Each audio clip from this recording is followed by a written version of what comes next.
You're listening to the Integrated Music Teaching Podcast from TopMusic. Tune in weekly as we interview music teachers and experts from around the world to explore creative activities and ideas that build learning connections in students.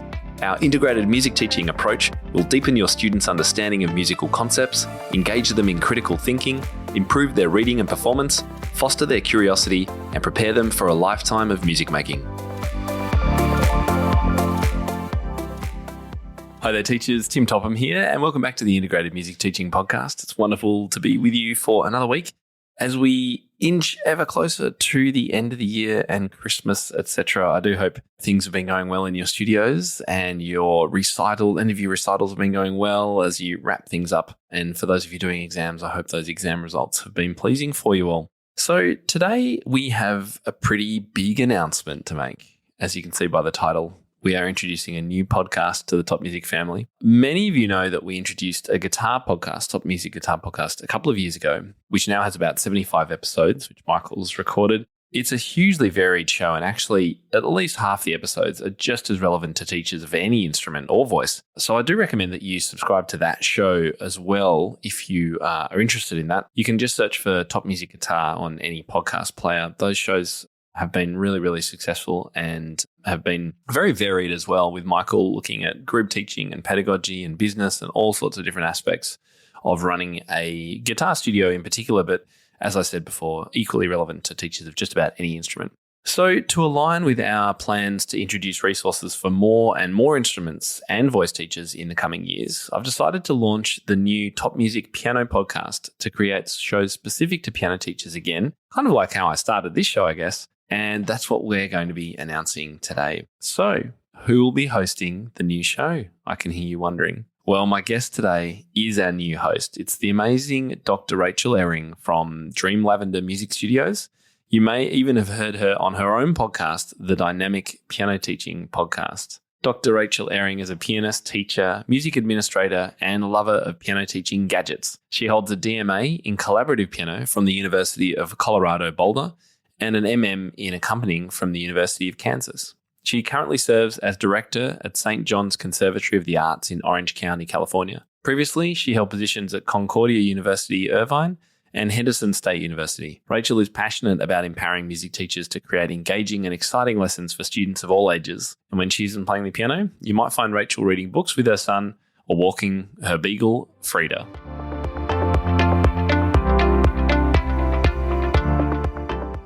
Rachel, welcome to the show. It's great to see you. Thank you. I'm so excited to be here, Tim. Well, we happened to meet. We bumped into each other at in the lobby at the NCKP conference in Chicago this year. It was quite fortuitous, because of what we're about to talk about today as we introduce you to the Top Music team and family and tell everyone all about that.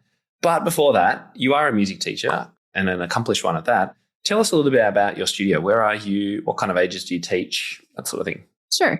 So I am in Orange, California, just a few minutes down the road from Disneyland. And I'm the director of a conservatory at a Lutheran church and school. So it's St. John's Conservatory of the Arts. And this is, I guess, my day job is I'm the director there. And the church actually has been around since, I think, 1881. So it's a long-standing church in the community. And then they have a K-8 school that has also been around for almost as long. And then the conservatory was started, I believe, in the 1980s, probably. And it was closed down during COVID. The lady who was running it retired, and I don't think they wanted to deal with all the online stuff. So they just shut it down. And it was closed for about 2 years. And then they hired me on in 2022 to get it reopened. And so I pretty much was starting from scratch. Like there were, the previous lady had done everything by pen and paper and checks. And I came in and was like, I don't want to do things that way. And so I just really started from scratch, and I hired a whole new team of teachers and started marketing a little bit. Honestly, the marketing part of my job has been very easy because of the K-8 school. There's over 700 kids in the K-8 Lutheran school. And so that's where most of our students come from. So since, I guess I've been there a little over a year and a half, and I have a team of about 16 teachers now and about 130 students. Wow. And this is all instruments, I assume. Yes. So piano is definitely our biggest. We have lots of littles. So like K through third or fourth grade that's what most of our students are. And so lots and lots of piano, but we also have voice and guitar and some brass instruments and strings. Wow. So, yeah. Oh, so when you were saying conservatory, I was picturing tertiary, like school kids who have left school and they're studying music. It's not that. It's the music school of the Lutheran school. Is that right? Yes. So it really is, you would compare it to a community music school. I think conservatory is maybe a little bit of a misnomer. I was thinking that, yes. Yeah. But it sounds great. I know. But we aren't as maybe serious as a typical conservatory would be. Right. No, that sounds really interesting. And it's quite unusual. Most churches in Australia don't have schools attached. I know that churches with schools is more of a thing in England, but I had no idea that was a thing in America. Is it common or actually quite rare? It's fairly common. I think the Lutherans particularly really value education and value, high quality education. And so there are quite a few Lutheran churches that have schools attached. I think that St. John's is one of the largest ones, though, particularly for just K through 8. And I think Bach was a Lutheran, wasn't he? He was, yes. You're in good company. Yes, one of the most famous, for sure. So when did you start teaching? How old were you? Were you one of the sort of teenagers that started teaching the next door neighbor's kid or later on in life?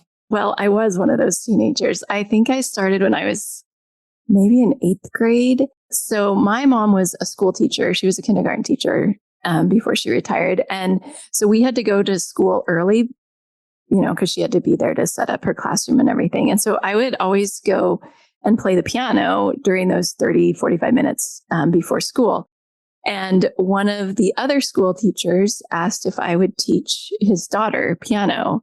And so that was my first student, was another kid, because I really was a kid and I had no idea what I was doing. I mean, none of us did at that age, I guess, but I couldn't even fill the 30 minutes. I think I remember her mom telling me, I'm paying for 30 minutes and you're only giving her 25. Oh, embarrassing.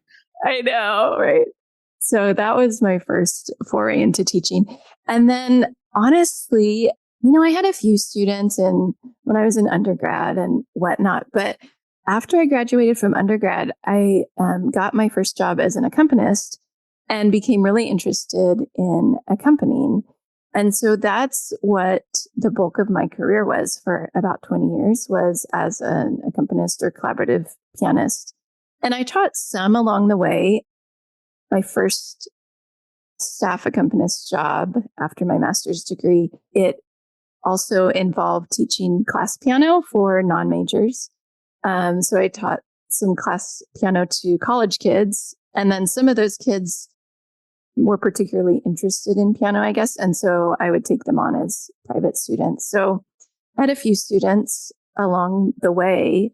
But it really wasn't until, I guess, COVID that I kind of came back to teaching. Oh, right. There you go. Okay. So was your undergrad in music? Yes. So my undergrad was in piano performance. And then you did a master's? Yeah. The master's in accompanying, yes. In accompanying, okay. And then now the drum roll, you've got a PhD, which I think is really cool because I cannot see myself ever getting one. But I'm always fascinated to ask people, what was your PhD all about? Because there are some real doozies out there which is just unimaginably complex and hard to understand. What was yours about? So it's actually a DMA, which I guess is more of a performance-based degree than the PhD is more research, I guess. So my DMA is in collaborative piano. I went to University of Colorado at Boulder, and they have a really strong collaborative piano program there. So I did a doctorate in collaborative piano, and I thought I would be a collaborative pianist for the rest of my life. Honestly, I never. Is that a living? Like, can you make a living? Is there enough work out there? Yeah. Okay. It's probably more work out. Well, it's far more work out there than for a solo concert pianist. Let's be honest, right? Honestly, yes. And I think that's one of kind of the misnomers, or is that the right word? Misnomers about collaborative piano is that maybe people who aren't as good of pianists, they'll accompany, right? Yes. But really, I thought of it as a way to be a performing pianist. I thought I can get a job as an accompanist. I can actually be on stage playing the piano, probably multiple times per week. Whereas many solo pianists don't get that opportunity. So I guess that was one of the attractive things to me, is that I actually got to play the piano for a living.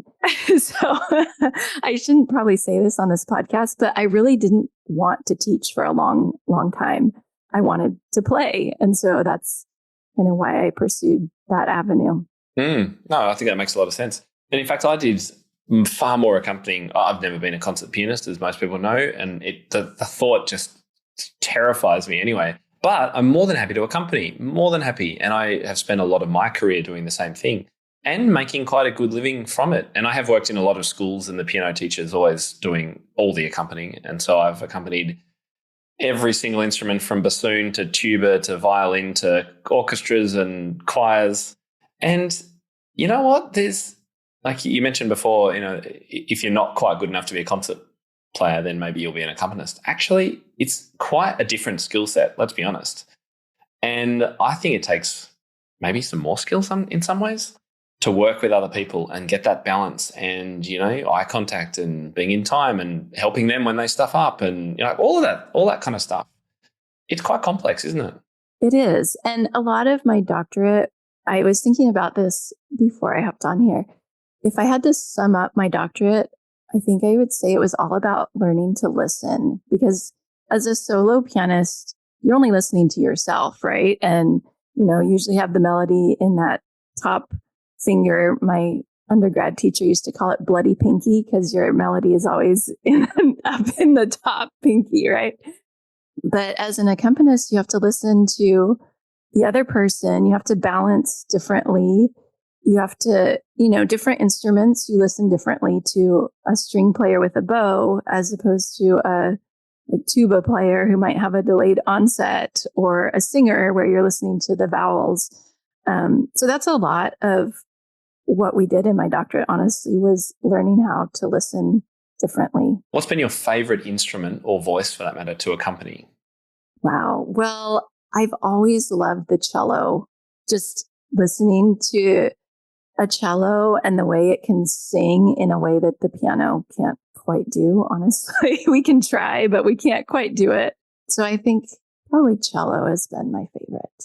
And do you have a favorite work of piano with another instrument that you either like listening to or have enjoyed performing? I love the Brahms sonatas and of course the Beethoven sonatas with, all the stringed instruments. The one that actually is coming to my head that I really loved playing was the Reinecke flute sonata. I played that in my doctorate, and it's just so lovely. So I really enjoyed that one. Reinecke. I've got a couple of his pieces that I used to teach at younger levels, which are actually quite fun. A little lesser known, but yeah, great music. Hi everyone, I wanted to take a moment to let you know about an amazing community of music teachers ready to welcome you over at TopMusic Pro. TopMusic Pro is the global hub for music teachers looking to connect, learn, grow, and be challenged in both their teaching and studio businesses.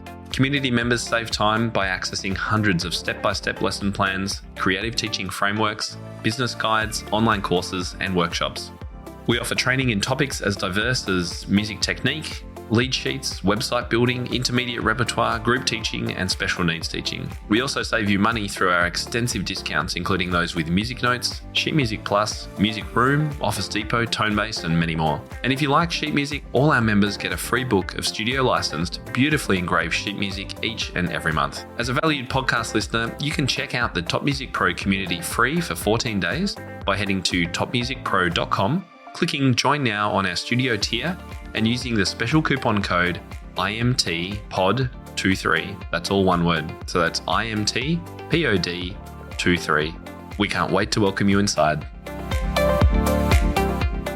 There you go. Well, coming back full circle to where we started the conversation, we were in the lobby at NCKP and I'm like, you're Rachel, aren't you? And the reason I knew you is because you'd started a podcast. And as a fellow podcaster, I'm always interested to meet up with other people and talk shop, as they say. So what made you want to start a podcast? Yes. Well, it was another one of those things that I never wanted to do, actually.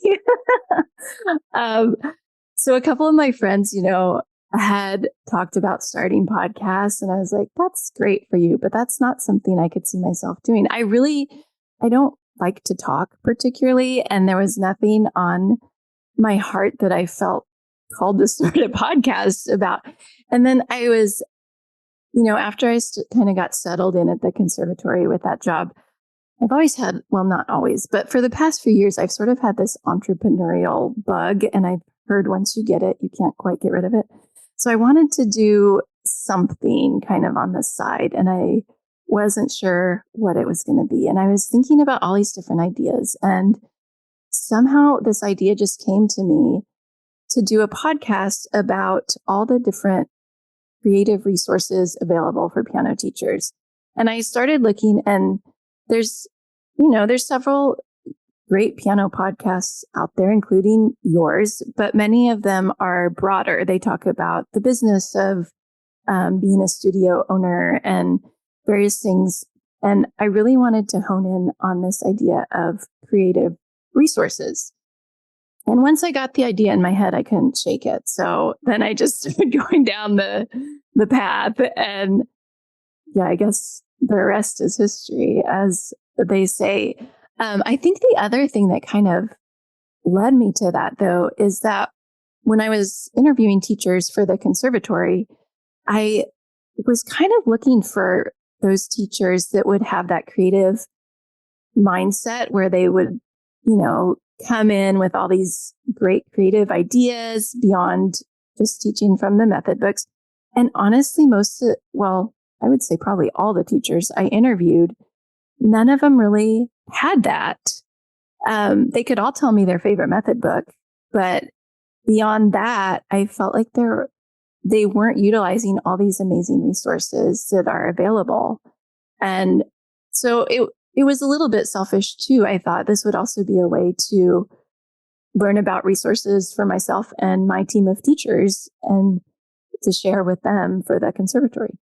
Well, I'm glad you did it, because that's how we connected. And it's been great listening to your show and hearing it develop over time. And I've always just loved your style. It's really calm, but it's confident. It's, you're so experienced and you bring that to the show. So well done on getting it out there, because I know it takes a lot of effort. It reminded me as well of, in episode 235, I interviewed Angela Miles Beeching, who some of you will know the name of, who talked in that show about that, that secret project in the back of your mind that's always been sitting there. And so many of us have that. It's that arrangement that we think we should write, or that method book that we reckon we could do better, or change, or the course, or whatever it is. And for you, it ended up being a podcast. And I think lots of people listening may have that itch in the back of their head, that business idea, that entrepreneurial idea, whatever you might call it. And I would just love to encourage them to go and try it, start it. What are you going to lose? And you have so much to gain from it, as you have, Rachel. And look, I'm really excited with the news today that you have decided to accept the role of becoming host of our new podcast, the TopMusic Piano Podcast. Hooray. Congratulations and thank you. I am so excited. Thank you. And in fact, this is also going to be my announcement, and I'll be talking about this in our final episode next week as well. The reason that I've asked you to come on the show is because I have decided to step back and have a bit of a break after 7 years and 360 episodes. I think it's just time to wrap things up and hand over to someone even more amazing than me, and that's you. So what made you keen to give this role a go? Because I really did throw it out of left field at you, didn't I? Yes, you did. Well, I know that you have not known me very long at all. Like, we met in July, but I have been a big fan of yours for much longer. So I started listening to your podcasts probably during COVID. That's kind of when I started listening to podcasts, honestly. And yours was one of the very first ones that I listened to. And I guess I didn't really tell the story of how I kind of got back into teaching. But during COVID, a couple of my neighbors asked me if I would be willing to teach their kids. And at that time, my accompanying work had kind of fallen by the wayside for obvious reasons. Of course, yeah. Yeah. So I started teaching a couple neighbor kids beginner piano. And I knew I wanted to do it differently than I had back in 8th grade. And so I started doing a little research, and your podcast was really inspirational to me. I remember hearing about, I remember vividly listening to an episode about the notebook beginners, which has come full circle to your book just release. Just this week. Yeah. Yeah. And I wasn't brave enough to go full notebook beginners, but I used a lot of those ideas. I used some of your games. You have a resource where it's accompaniments for like a white key accompaniment, a black key accompaniment. So I downloaded those and I still use those. I used one yesterday with one of my students. The part of the story that you don't even know is when we were at NCKP, you were actually one of the first people I saw when I got there on Wednesday. Oh, I didn't know. Right. Yeah. But it took me until Saturday to get up the courage to come and introduce myself. Because at that point, I had only done, I think, about 12 episodes of the podcast. So I was so new. And so I sheepishly came over to introduce myself. And obviously, I'm so glad that I did. Absolutely. Yeah. It's been wonderful to get to know you. And I know that this show is going to be in great hands. What do you see ahead for the show? Have you had a thought about some angles you'd like to take or even guests you might like to interview? Yeah. So I think one of the things I'm excited about, which might sound a little funny based on what I said a little bit ago about how I love the angle of just doing creative resources. But now I'm excited to broaden a little bit and have the freedom to talk about the business side and some of the elements that don't quite fit into my show. I would love to do maybe some episodes about collaborative piano and what that could mean to piano teachers and growing a studio. Yeah, as far as potential guests, I think my dream guest would be my piano teacher from my undergrad. She was amazing. And I hope maybe I can get her to come on the show. I don't know. She's a little bit older, but I think she could do it. What a great idea. Yeah. She's just one of those people she was a phenomenal pianist and also a phenomenal teacher. And she loved teaching kids, but she was amazing at teaching us advanced students as well. And she was also one of those people you could hear her laugh all the way down the hall because she was just like a joy to be around. So that's my dream guest. So maybe I can manifest that right now. Yeah, that's great. I love that angle of the collaborative music making too, because I haven't, even though I've done so much of it and spent so much time on it and probably really burnt myself out of it. By the time I finished up at Xavier College, which was my last post, I was done with accompanying. It's quite, when you're out in a school and you're just given student after student for exams, particularly over here, and then also for high level exams, and you're having to practice. I mean, at low level, I could sight read most of it, but at high level, you're practicing and practicing. So I was actually happy to move on. So I haven't talked about it that much, but it's so important because, one of those pillars I believe strongly in is, particularly for piano students, is social music making. The things that we remember often as children or in our younger years as pianists, for me at least, are the things that I did with other people. It's accompanying the school show or playing in the band or the orchestra. It's not sitting at home practicing or playing for myself. It's about the social aspect of it. So if there are elements, there are ways that we can use some of those collaborative piano ideas for helping teachers see if they can get students together accompanying each other, even to piano stuff, duet things, playing for other instruments in their household or at their school. I mean, that would be gold. Yes, I agree. It's so fun to play with other people. Yes, and it makes you a better pianist too. You have better rhythm, you have better listening, as you said before. So many good things can come of it. Well, look, that is super exciting, and thanks for sharing the backstory of the conference. I didn't know that. That's really exciting. It's great to have you with us. Now, for those listening, though, you need to go and become a subscriber of the new show. So this show that you're listening to right now is going to go on pause. The Integrated Music Teaching Podcast will pause.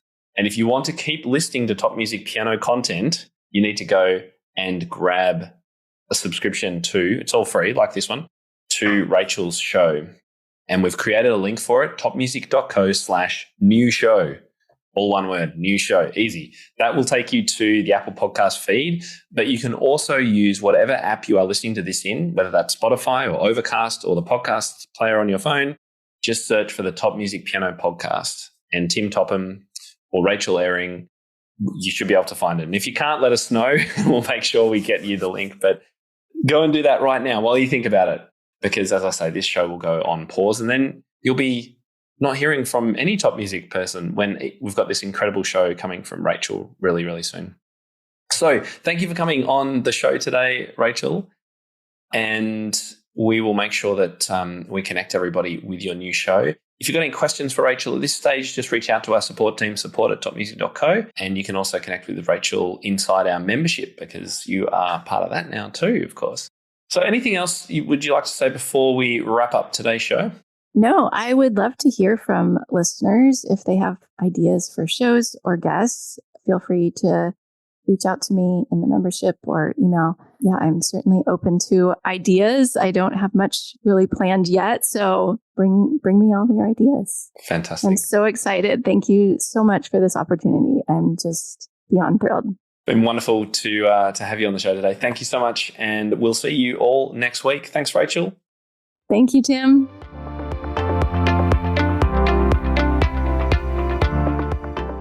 Well, I trust that you've enjoyed meeting the host of your new show, the Top Music Piano Podcast, Rachel. It's been fantastic to be working with Rachel, and I can't wait to hear how things develop over the coming weeks. Now, with the new Top Music Piano Podcast show comes the news that, yes, this show will be going on a bit of a break for a while.